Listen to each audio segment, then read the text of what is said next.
এই যে আমার ঠাকুর পুজো হয়ে গেছে। আমার তো ঠাকুর পুজো হয়ে গেছে। আমি বাগানে এসেছি, বাগানে এই ফুলটা আপনাদের দেখাবো। ওফ, মনটা কেড়ে নিচ্ছে একেবারে। কি বিশাল, কি রং।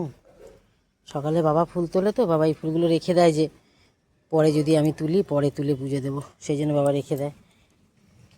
এখন এই ফুলগুলো আমি এখন তুলে নিয়ে আবার ঠাকুরের পায়ে, বড় মার পায়ে দিয়ে দেবো। আমাদের ক্যাম্পাসের মাতৃ সম্মেলন যেদিন হবে সেদিন যদি এই গাছে একটা ফুল পাই বড় মার পায়ে দেওয়ার জন্য, আহা কি সুন্দর দেখা যায়। হয় নাকি, ছোট গাছ তো, যদি সেদিন একটা পাই। এটা ঠাকুরের জন্য হলুদ রঙের জবা, একটা লাল পেলাম, একটা হলুদ পেলাম, আর এখানে একটা নীল জবা। এই যে তিনটেই তুলে নিলাম বাগান থেকে। এই ফুলগুলো নিয়ে এসে আবার দিয়ে দিলাম। ঠাকুর পুজো করে টিফিন করে রান্না শুরু করেছি। এই যে সয়াবিন ভাজা হচ্ছে, এদিকে ডাল বসিয়েছি, মুসুর ডাল। সয়াবিনটা ভেজে নামিয়ে নিয়েছি। যে দিয়ে দিলাম 1 চামচ জিরে ফোড়নে, আর এই যে আলু কেটে রেখেছি আলুটা দিয়ে দিলাম। প্রচণ্ড আওয়াজ, ফোড়নের পরে আলুটা দিয়েছি, জোর আওয়াজ হচ্ছে। আলুটা একটু ভেজে দিই, তারপরে মশলা কষাবো। আজকে তো কারেন্ট নেই, মশলা আমার তৈরিও হয়নি, তো আজকে গুঁড়ো মশলা যা আছে তাই দিয়ে রান্না করব। আর মিক্সিতে মশলা পেশা যাবেও না, আর আমার এখন শিলবাটা বাটতে ইচ্ছাও করছে না। গুঁড়ো মশলায় রান্না করি না, কিন্তু অসুবিধায় পড়লে আবার করতেও হয়। যতক্ষণ পারি বাটা মশলাতেই রান্না করি। এই যে আলুটা একটু ভাজা ভাজা হয়ে গেছে, দিয়ে দিলাম একটু আদাটা একটু নাড়াচাড়া করে নিই। আদা দিয়ে একটু নেড়ে দিয়ে দিলাম একটু সবজি মশলা, আর দিয়ে দেবো একটু হলুদ।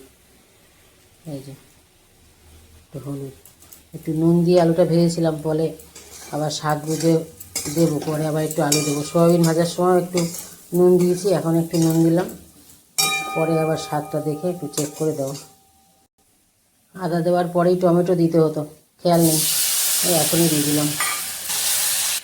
শুকনো লঙ্কার তো গুঁড়ো ব্যবহার করি না, 2টো লঙ্কা ফোড়নে দিয়েছিলাম, আর 2টো কাঁচা লঙ্কা দিয়ে দিলাম। জল দিয়ে মশলা কষিয়ে নিয়েছি, এবার দিয়ে দেবো ভাজা সয়াবিন। সয়াবিনটার মধ্যেও কিন্তু নুন দিয়ে ভেজে রাখা।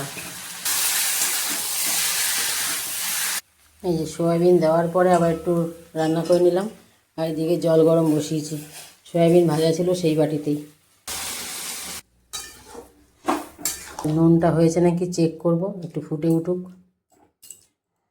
ঝোলটা সুন্দর ফুটে গেছে, টেস্ট করে দেখলাম একটু নুন লাগবে, নুন দিলাম, আর একটু ঘি গরম মশলা দিয়ে নামিয়ে দেবো।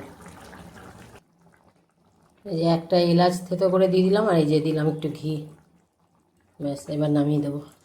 খুব সিম্পল রান্না, সবাই পারে, আমি জাস্ট একটু দেখালাম। সয়াবিন রান্না করতে সবাই পারেন, একটু দেখালাম। এই যে রান্নাটা হয়ে গেছে। একটু মিষ্টি দিয়েছি মাঝখানে, ক্যামেরা অন করা হয়নি। হয়ে গেছে। এই যে সয়াবিন আলুর তরকারি, এখানে ডাল, আর এখানে কালকে যে কাঁঠাল বিচের ভর্তা করেছিলাম, কাঁঠাল বিচের ভর্তা বাবাকে খেতে দেবো। এই যে খাবার বাড়তে এসেছি। আমার ছোটো মা স্কুলে গেছে, আসুক তখন আবার একটু দেখিয়ে দেবো। বাবাকে খেতে দিতে দিতে আজকের ভিডিওটা আমি এখানেই শেষ করছি। সবাই খুব খুব ভালো থাকবেন। জয় গুরু। আসো আসো, আমি একটু শুয়েছিলাম, আসবি তারপর একসাথে খাবো বলে বসেছিলাম। কি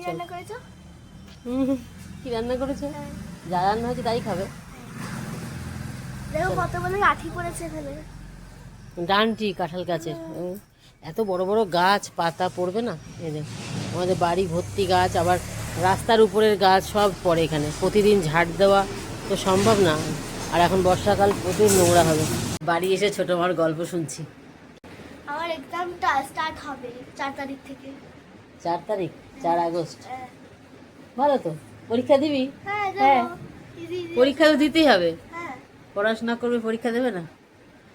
ঠিক আছে, ওর গল্প শুনি আমি বসে বসে, তারপরে খাওয়া দাওয়া করবে। আজকের ভিডিও এখানেই শেষ করছি। Tata tata.